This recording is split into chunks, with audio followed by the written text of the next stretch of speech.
Bonjour à tous et bienvenue dans Bonjour chez vous. Mais c'est pas vrai. Oh Seigneur, aide-moi. C'est pas vrai. C'est excellent, Evelyne.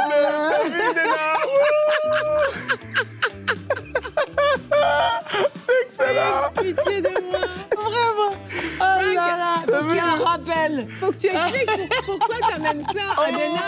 Oh, delicious. Delicious. C'est pour la nouvelle émission. Oh là là. Ici, il y a du gazon. Du Il y a du... des bananes. Des Plantain. bananes plantain, oui. Concombre, raisin, du pain, bien sûr, des pommes, des tomates cerises, poivre orange, jaune, rouge, du piment. Ah. Ça, il ne faut pas oser mettre ça dans sa bouche. Ça va être chaud. Et puis, des carottes. Oignons. Oignons cachés. Et des oignons parce qu'il y en a toujours dans les recettes de Est-ce qu'il y a dire. l'ail qui est caché quelque part? La couleur du piment. Ah, c'est vrai. Ce qui est vert devient un peu bizarre. C'est vrai, j'avais oublié. À la caméra. Mais vraiment, t'as des surprises. Regarde, c'est mauve. J'ai vu, c'est quoi? C'est des chocolats, ça? Ah oui, j'ai mis des chocolats pour nous après. Oh non, c'est trop gentil. Et ça ici, c'est quoi? Ah, celui que je perds tout le temps, là, c'est l'ail. C'est l'ail. Mais oui, mais il faudrait que ça soit toute une gousse comme ça, là. Et ça, c'est bizarre. Et ça, c'est ici. très bizarre, c'est vilain comme... T'aurais pu trouver mieux. Quelle représentation du ginger. Regarde, des légumes mauves. Non, mais... À cause des fonds verts, ça fait ça, voilà. Je vous rassure, chez nous, c'est vert. Hein. On est sur un fond vert ici, les plateaux TV. Donc, Les ce qui est couleurs vert devient déformé. Ouais, c'est ça. Au mauve, c'est ça? Donc, voilà un peu pour cette émission spéciale Delicious, Evelyne. T'as vu? C'est parce que, les gens savent, on va en parler aujourd'hui. Dena. Eh oui. Elle fait quoi, Dena? Effectivement, aujourd'hui, nous allons parler, Dena, de ta nouvelle émission Delicious. Oh! Ben, je pense que Frank a tout dit. Tu ne veux pas les garder, non, à cause de leur couleur? Leur couleur, Est-ce que ça fait bizarre un peu. C'est Hein, un panier cadeau ça donne pas envie. que t'as fait pour Evelyne? Il faudra les rapporter chez elle. J'ai pas besoin de mon téléphone, je t'en remercie, Non, tu peux en le poser. effet, je vais le poser là. Merci, Frank. OK, voilà pour cette intro géniale, Evelyne. Ah, mais c'était Encore magnifique. sauvé ton Bravo, émission. Frank. C'est génial. En plus, avant l'émission, on se dit, OK, on traîne pas, comme ça, on a vraiment le temps de présenter Delicious. Et là, il me fait ça. Le gros Je vais faire paquet. une pensée ultra courte. Mais non, c'est faire une pensée normale, quoi qu'il en soit. On aura le temps de tout vous dire aujourd'hui. On parle d'estime personnelle. Quelle est notre valeur? Pour certains, pour certaines, même souvent certaines, mais certains aussi. Souvent, oui. Oui, c'est quand même plus féminin. Hein. Et ouais. On a des petits problèmes avec notre estime personnelle. On trouve ça difficile, ce qui n'est absolument pas le cas de Frank. Vous l'aurez compris. Ah.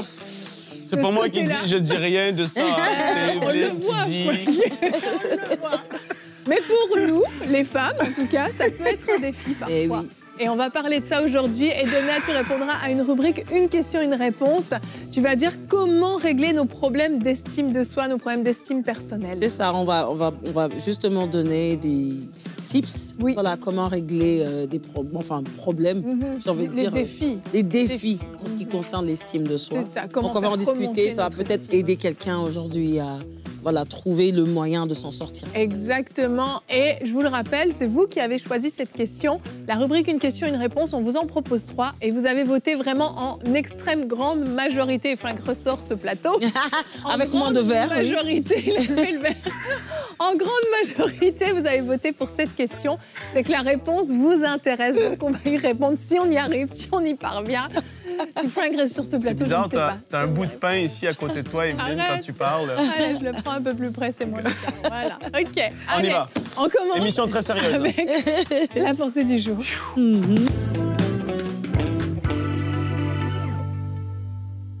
On revient un peu plus sérieux. Maintenant, on parle d'estime de soi et j'ai envie d'aborder ce thème par rapport au fait qu'on a une valeur qui est, comment qu'on le dit, je sais pas, immesurable, non mesurable. C'est pas possible de mesurer dans les mots. C'est plus simple. La valeur que tu as. Et comment est-ce qu'on détermine la valeur de quelque chose? C'est par sa rareté. Quand la Bible dit dans 1 Pierre, chapitre 1 et le verset 18, mais aussi le verset 19. Pierre est en train de parler, il dit « Sachant que ce n'est pas par des choses périssables, par de l'argent ou de l'or que vous avez été rachetés. » Oh, est-ce qu'il y a quelqu'un qui a été racheté? Yes. De sa vaine manière de vivre que vous aviez hérité de vos pères, mais par le sang précieux de Christ. Yes. On pourrait dire qu'il est précieux pour plein de raisons, mais il y avait juste ce sang qui a pu effacer et payer la dette de tous nos péchés. Il est tellement précieux à cause de sa rareté. En tout cas, c'est un des points qui fait qu'il est précieux. Et aujourd'hui, il y a juste une personne comme toi. Oui. Il y a une personne comme toi. Que tu te dises, je suis arrivé dans ce monde, c'était pas désiré, c'était pas voulu, c'était un accident, j'ai été abandonné, les gens m'ont rejeté, je me trouve pas beau, je me trouve pas belle, je trouve ci, ça. Il y en a juste une personne comme toi. Et Jésus serait venu mourir sur la croix pour toi seulement. Yes. Et ça, c'est pas des gentilles paroles d'un prédicateur, de quelqu'un. Non, non, non. C'est la vérité de la profondeur de son amour et quand il te regarde, tu es tellement précieux, précieuse. Il te voit et il se dit, mais waouh, je serais venu juste pour cette personne-là. Sa compassion, sa miséricorde dépassent notre entendement. Et aujourd'hui, si tu penses que tu n'as pas de valeur, si tu as des difficultés avec l'estime de soi, je voulais juste commencer cette émission en te disant à quel point tu en as. Parce qu'il y en a juste une qui est comme toi. Et là, c'est extrêmement rare. Et donc, aujourd'hui, je prie que le Seigneur, alors qu'on va discuter, puisse relever et faire remonter cette estime de soi qui est peut-être complètement à terre en ce moment, mais que tu puisses réaliser des vérités spirituelles qui sont là, à quel point tu as été désiré par le Père. Je parle Dieu le Père. À quel point il t'aime, qu'il a des projets pour toi. Amen. Amen. Merci, Frank. Et j'aimerais, si vous doutez, vous lire tout de suite notre verset du jour. Et j'aimerais que tu puisses te dire que ce verset est pour toi, si j'ai des carottes à côté de moi, que ce verset est pour toi. Comment rester sérieux dans ces conditions? Delicious, elle doit le faire comme ça. Oui, c'est le concept de l'émission, on en parlera tout à l'heure. Ésaïe 43 au verset 4 dit, et il a été écrit pour toi ce verset, parce que toi, tu as de la valeur à mes yeux, parce que tu as de l'importance et que je t'aime, dit le Seigneur. Je donne des hommes à ta place, des peuples en échange de ta vie. Et ça, c'était l'Ancien Testament. Dans le Nouveau Testament, c'est pas juste des hommes et des peuples que Dieu donne à ta place. C'est carrément son Fils bien-aimé qu'il a donné pour toi, comme l'a dit Frank. Amen. Et ça démontre ta valeur. Et en fait, j'irais même un petit peu plus loin. Quand tu te méprises, quand tu méprises ta valeur, quand tu te critiques sans arrêt, tu te rabaisses sans arrêt, c'est comme si tu dis à Dieu qu'il s'est trompé, en fait. Oui, c'est vrai. Finalement, tu m'as mal créé. Et en plus, tu as donné ton fils, mais ça valait pas la peine, en fait. Mais Dieu s'est pas trompé. Et s'est pas trompé quand il t'a créé, quand il a mis en toi ces choses, quand il a choisi de te déposer dans le ventre de ta mère, il s'est pas trompé. Moi, je suis un bébé surprise. Mon papa et ma maman n'avaient plus forcément le désir d'avoir des enfants. Je suis la 3e, je suis un bébé surprise. Mais ça change pas ma valeur. Moi, je me dis tout le temps, Dieu m'a voulu. Dieu a choisi. Et en fait, même, moi, je trouve ça augmente même, parce que je me dis, mais c'est même pas mes parents qui ont souhaité, c'est Dieu qui a souhaité qu'ils viennent. Et on peut changer de perspective, voir les choses différemment. Oh, mais je pense que tu as tout dit. Le fait qu'aucun plan de tes parents ont pu te ramener sur la terre, au fait, c'est pas leur plan, c'est pas leur désir. C'est le désir de Dieu. Amen. Mais j'ai presque envie de m'arrêter sur le désir et de dire, mais c'est Dieu qui t'a désiré. C'est lui qui a désiré que tu sois sur la terre. Il t'a même envoyé pour que tu sois une réponse à quelqu'un qui nous regarde aujourd'hui. Alléluia. Si Yveline peut nous parler, et elle parle certainement à quelqu'un aujourd'hui, mais c'est pour ce genre de raison qu'elle a été envoyée, choisie sur la terre, désignée pour permettre à certaines personnes qui hésitent encore à croire qu'on peut ne pas désirer un bébé, mais le Seigneur a un regard, un plan merveilleux pour la vie de chacun d'entre nous, de toi particulièrement. Ben pour moi, je pense que cette émission, on peut l'arrêter ici parce que tu es l'exemple parfait du fait que on mangeons des carottes. Allons-y. Mais parce que tu es la vraie réponse au fait à une question que quelqu'un peut se poser. Mais est-ce que on peut être dévalorisé, ne pas considéré, être regardé avec le regard des hommes paraître comme si on servait à rien sur la terre, ou encore se dire, ben, j'ai pas été désiré, c'est pas comme s'il y a un plan qui a été écrit pour moi, mais de se dire ben, que le Créateur des cieux, de la terre, des eaux et de tout ce qui est plus grand que moi quand je regarde tout autour, même plus que je ne peux l'imaginer. Mais vraiment. Non, mais c'est magnifique. Mais il ne se trompe pas, en fait. Il ne se trompe pas. Il n'y a pas de vie qui peut naître, qui peut exister sans que Dieu l'ait voulu. Yes. Donc, il ne se trompe pas. Il ne s'est pas trompé quand il t'a créé, en fait. Et je crois que c'est vraiment important que quelqu'un l'entende aujourd'hui parce que on est tellement doué pour lister nos défauts, tout ce qu'on a de mauvais. Et c'est pas que ça n'a pas toujours été facile, l'estime. C'est un travail. On a tous un regard différent les uns sur les autres. On regarde souvent les autres en les élevant et en s'abaissant. Mais il y a plein de choses que vous avez pu vivre. On n'a pas le temps dans cette émission de trop détailler, mais il y a plein de choses que vous avez pu vivre. Identifier qu'est-ce qui fait qu'aujourd'hui, votre estime a été diminuée pour pouvoir travailler sur ça. Et Dena, on va tout de suite rentrer dans le vif du sujet parce que je crois que les gens qui ont un problème d'estime le savent. On n'a pas besoin de vous l'apprendre, vous le savez. Mais comment régler son problème d'estime? On voit ça dans la rubrique Une question, une réponse.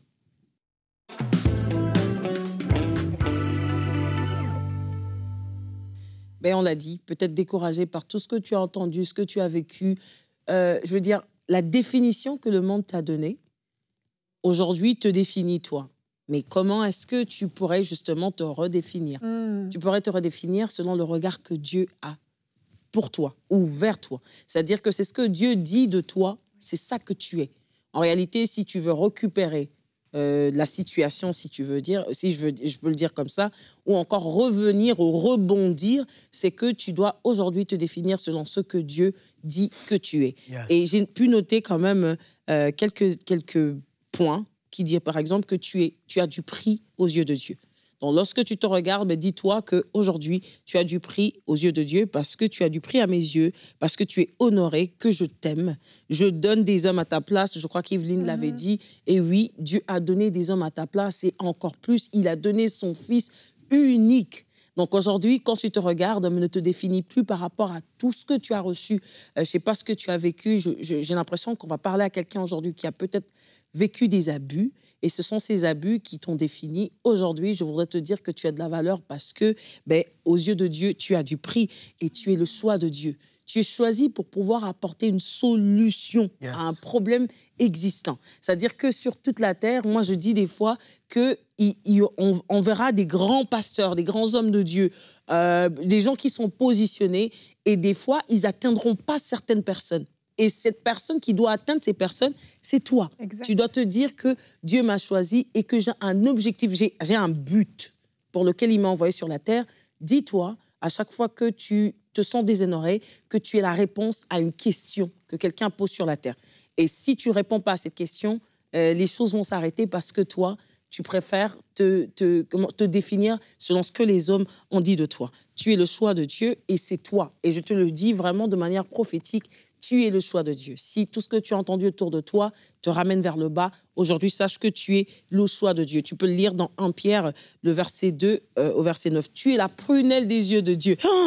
Ah, mais je m'imagine que quelqu'un arrive avec son doigt et qui veut le pointer sur mon visage. Et faible que je suis, humain que je suis, la manière dont je me battrais contre cette main pour empêcher que ça touche mon œil. Et là, c'est Dieu qui dit que tu es la prunelle de ses yeux. Oh, tu as autant d'importance que ceux qui te touchent Dieu. Alléluia. Ceux qui t'attaquent, attaquent Dieu. Je vois Dieu mettre son armure juste pour te défendre. C'est-à-dire que tu n'as pas de défendeur, simplement, tu es... comment je dirais? Tu es la chose la plus importante pour ce Dieu. C'est-à-dire que pour son... On connaît tous la prunelle quand même. On va se dire que si on touche la prunelle de mon œil, je perds le... J'ai presque envie de dire comme le chant de... Je ne sais plus si c'est quel chanteur qui dit... Après, ça pourrait paraître bizarre pour quelqu'un. It's like God adores me. C'est pas dans le sens adorer, c'est-à-dire Dieu m'aime tellement qu'il pose son regard sur moi. Et ma valeur, je la trouve en Dieu parce que je suis la prunelle de ses yeux. J'ai pas l'impression qu'on va tout finir, mais Dieu te connaissait depuis... Ah là là. Mais oui, mais est-ce que c'est pas d'Yveline que je parle? Ses parents n'ont pas planifié. Ils se disaient même... Mais aujourd'hui, je me demande combien ils doivent être fiers de l'avoir, devenir une source de bénédiction pour autant de personnes sur la terre entière. Il y a des gens qui, quand ils se réveillent le matin, c'est bonjour chez vous, qui donnent un goût à leur vie. La valeur que Evelyne a aujourd'hui, c'est la valeur qu'elle a trouvée en Seigneur, dans le Seigneur. Et c'est Dieu qui l'a définie. Donc, si aujourd'hui, jusque-là, tu te décourageais à cause de tout ce que tu as vécu tout autour de toi, l'estime de soi, tu peux la trouver ou la tirer dans la parole de Dieu, dans la pensée de Dieu, dans ce que Dieu pense de toi, dans ce que tu es pour Dieu. Tu as de la valeur aux yeux de Dieu et je veux que tu te définis. Tu es l'œuvre parfaite de Dieu. Il t'a créé. Et je revois encore ce verset biblique qui parle du fait qu'il crée tout. Et au moment où il doit créer l'homme, il dit au Saint-Esprit, il dit à Jésus, mais venez, il faut qu'on crée la chose la plus importante qui sera sur la terre. Et cette personne, c'est toi. C'est-à-dire que pour toi, on a dû s'arrêter, réfléchir pour pouvoir te créer, mais tu es une œuvre parfaite. Amen. Ah, si quelqu'un ne te l'avait jamais dit, moi je te le dis aujourd'hui, je serai cette bouche du Seigneur à te dire ouvertement que tu es une œuvre parfaite. Il n'a pas commis d'erreur en te créant sur la terre. Écoute, ferme les oreilles à tout ce que tu as entendu autour de toi. Si jusqu'à présent, ta définition, tu l'as trouvée dans le nom qu'on t'a donné dans le monde. Je dis le nom, mais je parle de mon témoignage. J'ai porté un nom toute ma vie qui me définissait jusqu'à ce que j'ai découvert vraiment ce que c'était et que j'ai posé la question au Seigneur et qui m'a dit, hey, tu vas dégager ce nom de ta vie. Tu vas dégager le poids que ce nom porte sur ta vie. Et là, tu vas porter mon nom. Je suis appelée fille du roi des rois. Quand j'arrive à certains endroits où il y a d'autres personnes qui doivent se dire « Est-ce que tu me connais? Tu sais qui je suis ?» J'ai presque envie de dire « Oui, à cause de la pensée de Dieu, j'ai envie de dire à quelqu'un « Est-ce que tu sais qui je suis? Je suis la fille du roi des rois. » Et toi, tu es le fils, la fille du roi des rois. Tu as de la valeur aux yeux de Dieu. Amen. Tu es parfait à son image. Tu es le fiancé de Dieu. Est-ce que je peux continuer à dire tu es sous sa protection, tu es une personne bénie? Aujourd'hui, j'ai juste besoin de te dire toutes ces paroles qui vont certainement t'aider à te relever. Écoute, si tu n'avais pas le courage, sache qui t'a choisi et que tu es surtout la réponse à la question que quelqu'un, quelque part, se pose. Et si tu n'y réponds pas, ça tarde parce que tu n'entres pas dans ta destinée. Amen. Merci, Déna. Et j'ai envie de dire, c'est ce que tu as fait en acceptant ce challenge dont on va parler tout de suite dans la rubrique Culture et Médias.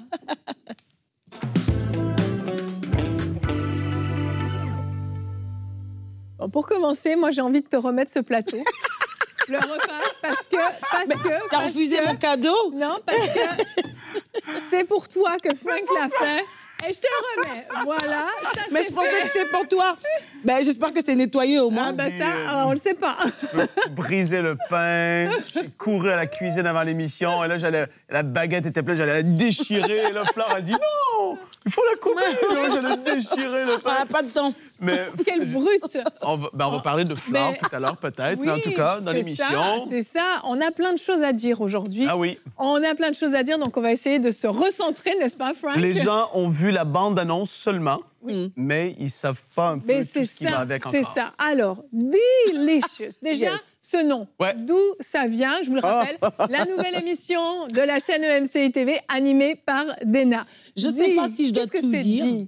Mais Di, c'est moi. En soi, il y a des gens qui m'appellent Di, c'est mon surnom, c'est mon petit nom. On allait l'appeler Déna quelque chose, on s'est dit ça sera trop long. On ne va pas tout expliquer ici, Frank. Non, on n'explique pas tout. Yes. Mais on a opté pour Di. Donc, Di, c'est moi. C'est-à-dire, c'est mon petit surnom. Je suis sûre qu'à partir d'aujourd'hui, plein de gens me verront sur la route et qui vont dire « Hey, Di !» Ça fait plaisir de s'appeler Di. « What's up, Di? How you doing, Di? » C'est plus court, en fait. On arrivait sur les plateaux de tournage et moi-même, instinctivement, je l'appelais Di, mais c'est pas parce que... C'est juste « Hey, Di, t'es prête? » Ça passe bien. Et dans cette émission... Jeu de mots avec Delicious, délicieux. Bien sûr, délicieux, il fallait le dire.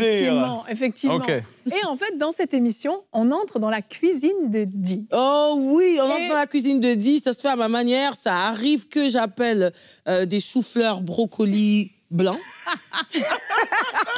Des édanames, des gros pois. Aïe, aïe, voilà. Tu vois, t'as dit... Les édanames. Tu vois, tu m'as dit édaname, mais j'ai Flore qui m'a dit edamame. Donc j'ai dit, écoute... Flore, mais c'est qui cette Flore? Mais c'est le chef qui est avec moi dans la cuisine. On va découvrir vraiment l'aide semblable, s'il faut dire, de la cuisine de Di. Il fallait qu'il y ait une Flore pour qu'on s'en sorte de temps en temps, parce que tu sais que quand on cuisine, on n'a pas envie de citer tous ces ingrédients. Oui. Mais là, à cause de tous ceux qui vont nous regarder, je serai obligée de parler des ingrédients et je me perds de temps en temps. Et j'ai comme Flore, comme la voix du Saint-Esprit qui me pousse à me rappeler. Radis. Allez. On voit qu'il y a quelqu'un qui a regardé les émissions. La première émission, ouais.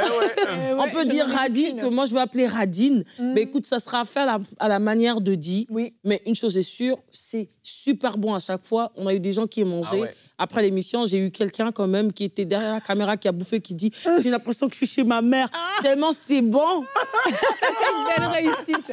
Avant d'aller plus loin et qu'on rentre un petit peu plus en détail dans tout ce qui s'est passé, parce que Frank est totalement impliqué dans tout ça, je vous propose qu'on entre avec un petit extrait dans la cuisine de Di. À cause de toi, je vais utiliser des gants.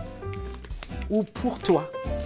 Pour quelqu'un qui va venir dire « Mais c'est pas sain et tout ». C'est la cuisine de Di. On a nettoyé les mains. On l'a fait, mais parce que je suis avec toi, je vais utiliser des gants pour te faire plaisir. Allez, ça va entrer. C'est trop grand, petit. Ça va, j'ai géré. Mariner notre poulet.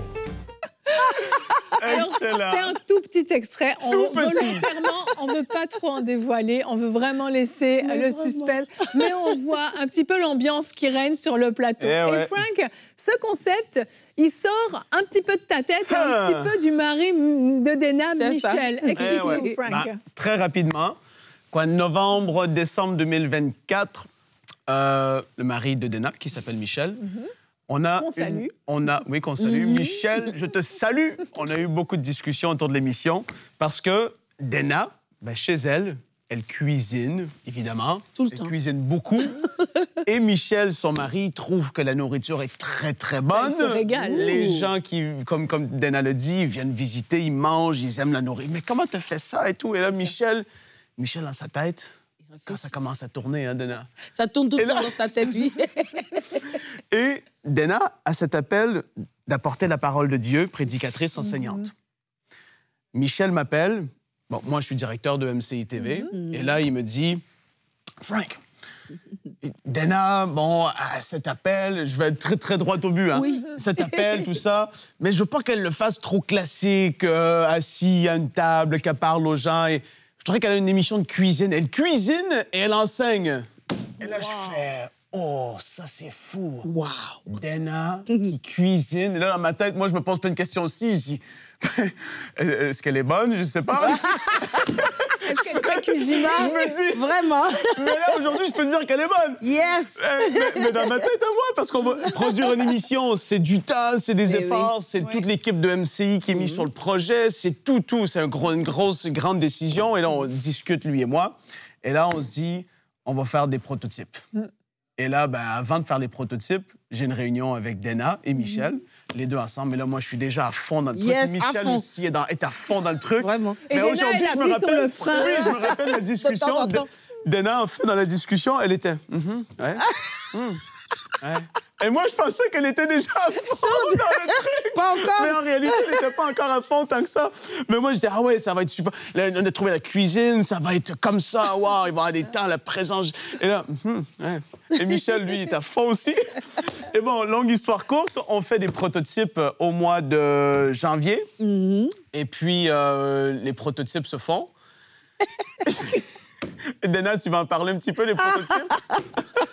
Dena a souffert. Mais est-ce que j'ai pas dit à quelqu'un d'avoir de l'estime ce soir, mais j'en avais pas. À ce moment-là, c'était un terrain quand même glissant pour moi. Oui. Cuisiner, je cuisine. Enseigner, j'enseigne. Prêcher, je prêche. Mais prendre les deux à la fois, c'est ça. Je me suis dit, mais dans quoi je m'embarque? Les gens comprennent pas l'exercice de faire de cuisiner, de réfléchir à la recette et d'apporter un message profond et spirituel parce que c'est ce que c'est l'émission. Oh yes. C'est pas on a une liste d'ingrédients, fais ça chez toi et là le Seigneur tu pars. Non, tu fais tout le truc vraiment. Tu prépares tout un message. Et tu prépares tout un message et tu cuisines tout un repas en même temps en réfléchissant à tout. Et c'est compliqué. Ben oui. Ça, c'est un vrai défi. Et ça, pour toi, justement, Dena, c'était compliqué. Au début, quand tu as fait les prototypes, tu finissais avec la tête prête à exploser. Mais ça a explosé au point où je pense que quand on a commencé les prototypes, un jour, parce que quand j'ai commencé la première fois, je pense que le deuxième jour, ce que j'ai fait, j'ai inventé des aliments sur la table. J'avais des oignons à découper et j'essayais là de redire mon message en même temps que j'ai découpé des oignons qui n'étaient pas présents. Parce que je devais me mettre dans... Voilà. T'entraîner, en fait. Mais oui, m'entraîner parce que j'avais pas... Au fait, après, quand ils en ont parlé, ils étaient tellement rassurés que... Moi, voilà, je le voyais. Je suis entrée dans leur... J'ai fait confiance à eux. Michel le voyait, moi je le voyais. Pas totalement à moi, mais quand j'arrive à l'exécution... Mais j'avoue, j'ai dit à Frank que j'ai failli t'appeler pour dire je reviens plus. Mais oui. Mais après la semaine de prototype. Oui. J'allais abandonner. J'allais abandonner, mais voilà, je les ai eus à côté de moi qui ont continué de... Mais surtout mon mari, à chaque fois que je lui racontais un peu la journée, comment ça se passait à la fin, tout ce qu'il me disait, ça ira, tu es capable. J'ai dit, mais le gars, il comprend rien. Et moi, nous, on se connaissait pas plus qu'il faut. C'est vrai, c'est vrai. On se connaissait comme ça. Oui. Je connais Dena, on a déjà travaillé ensemble, mais pas... Là, on était à fond dans la cuisine toute la semaine de prototype. Du matin au soir, j'étais là. On travaillait le découpage du message, comment tu vas... Pendant que tu coupes et tu nettoies les poivrons, tu es en train de parler de comment l'esprit habite en toi. Et après, tu vas couper tes carottes et tu vas parler de la transformation. Et là, tu as un chrono, tu as du temps à respecter. Tu as toute l'équipe qui est là. Elle ne connaît personne parce que c'est pas simple quand tu arrives dans un contexte où tu connais pas tout le monde. Tu coupes et là, tu dois être spirituel. Et... Ah non, c'est un exercice pas simple. C'est un vrai défi. Mais le résultat est excellent. On arrive à quelque chose de très, très beau. Vraiment. Et... Moi, je n'ai vu que le premier épisode. J'ai eu le privilège de le voir en avant-première. Je me suis régalée à tous les niveaux. J'ai pas pu goûter, mais c'est drôle. Vous connaissez Dena, avec toute sa personnalité. Mais non, pas tout le monde me connaît comme ça. Non, c'est vrai. Moi, je te connaissais comme ça. Mais elle est très drôle, je vous le dis. Et on apprend... Moi, j'avais envie de refaire les plats. Ça donne envie de cuisiner, réellement. Mais en plus, il y a toute ta profondeur. À des moments, tu nous parles et on n'est plus en train d'être concentré sur la recette. Tout à coup, tu nous emmènes quelque part. Et puis après, on revient sur la recette et on est édifié. On est nourri à tous les niveaux, finalement. Vraiment. De point de vue externe, parce que Dena va pas peut-être le mentionner comme ça, mais moi, l'ayant vécu, là, on a enregistré plusieurs épisodes avec invités, sans invités. C'est une émission qui, pour moi, est professionnelle au niveau de la cuisine. Parce qu'il y a Flore, qui est chef, vraiment une professionnelle de la cuisine qui aide Dena aussi. On la voit à l'image. Et Dena met des gants pour toucher le poulet. C'est professionnel. Au niveau des recettes, les plats sont extrêmement beaux. Oui. Mais il y a des émissions où, dans la pièce, je sentais la douche de l'esprit qui descendait. C'est vrai. Et ça, c'est énorme. Parce que les gens vont être transformés en faisant de la nourriture. Amen. Il y en a qui vont être remplis d'esprit. Il y en a qui... Une émission sur le non-pardon. Énorme. Une émission sur l'identité. Magnifique. Je donne des thèmes un petit peu pour je fais exprès. Parce qu'il y a toutes sortes d'émissions. C'est professionnel dans comment elle est faite, dans la cuisine, dans l'esthétique. Mais le plus important, c'est le contenu. Oui. Et là, les gens vont découvrir Dena d'une autre façon. C'était vraiment une bénédiction. Amen. Les gens vont être bénis. Amen. Il y a l'aspect prophétique, il y a l'aspect... Elle coupe ses gingembres. Ces affaires-là, elle se met à chanter un chant. Oh, Jesus! Il y avait une émission, moi, j'avais les mains levées derrière les caméras parce que la présence de Dieu était là. Je veux dire, c'est énorme. C'est vraiment très hâte que ça sorte. Vraiment. Très bientôt. Donc, ça sort très bientôt, début mai, normalement? Oui, début mai. Les gens vont avoir les dates, toutes les précisions, très bientôt. On va vous prévenir dès que ça sort, mais c'est très bientôt. Et on va en parler aussi dans un podcast que vous pourrez découvrir très bientôt, notre podcast de nouvelles de EMCI. Et Dena, tu seras avec nous, donc on aura l'occasion de développer un petit peu plus. Et puis dans les différentes émissions de la chaîne aussi, tu te déplaces un peu partout. Plus d'extraits aussi. Plus d'extraits, exactement. Oui, tout à fait. Donc, on ne veut pas trop dévoiler, mais je vous assure que ça va être vraiment une bénédiction. Et j'ai l'impression que ça va devenir votre émission préférée. Je suis obligée de le dire. Je suis obligée de le dire, vraiment. Même Evelyne va la suivre. Une hebdomadaire, je précise. Une pas fois une quotidienne, semaine. une fois semaine. Voilà. Donc, il y aurait encore mille et une choses à dire, mais suivez les différentes émissions où Dena se déplace, suivez le podcast et mis bout à bout, vous aurez plein d'informations très intéressantes. Dena, mille merci d'être venue sur Bonjour chez vous. Merci à toi, Evelyne. C'est un honneur. Je te laisse repartir avec ton gingembre, ton pain et tes carottes. Elle n'en veut pas de mon panier cadeau. Aïe. Pour toi. Merci beaucoup. Tu reviens merci à toi. Quand tu veux. Et merci pour la profondeur que tu as apportée, que ce soit hier et aujourd'hui. Mille merci. Et nous, on se retrouve demain. Demain, on va parler des blocages qui nous empêchent, qui nous éloignent des plans de Dieu. Vous savez, parfois, on a des limitations, des choses qui font que les plans de Dieu sont là, mais on n'arrive pas à y entrer. On va lister ces blocages et on va tout défoncer demain. Alors, merci d'avoir été avec nous et bonjour chez vous.